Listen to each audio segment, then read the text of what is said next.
27వ సంకీర్తన 5వ వచనంలో, ఆపత్కాలమున ఆయన తన పర్ణశాలలో నన్ను దాచును, తన గుడారపు మాటున నన్ను దాచును, ఆశ్రయ దుర్గము మీద ఆయన నన్ను ఎక్కించును. మన పక్షాన ఎవరు నిలవబడినప్పుడు మనకు ఉన్నటువంటి ఆశ్రయం ఎవరో తెలుసా?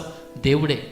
అప్పటి కాలంలో ఐగుప్తు రాజ్యము చాలా శక్తి కలిగిన, బలము కలిగినటువంటి రాజ్యం. ఎవరు కూడా ఐగుప్తు రాజ్యానికి ఎదురు నిలబడేటువంటి వారు లేరు.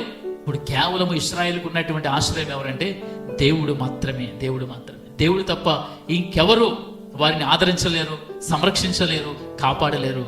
అలాంటి దేవుడు వారిని ఎర్ర సముద్రం మధ్య నడిపిస్తూ గొప్ప బలమైనటువంటి రాజ్యముతో పోరాడుతూ ఇశ్రాయేలు పక్షాన నిలవబడి వారికి ఆశ్రయముగా ఉన్నటువంటి దేవుడు మనది. ఇప్పుడు మన జీవితాల్లో కూడా మనకి ఎవరు ఉండకపోవచ్చు, మనకు బలం లేకపోవచ్చు, శక్తి లేకపోవచ్చు, ఆర్థిక వనరులు లేకపోవచ్చు, ఏమీ లేకపోవచ్చు.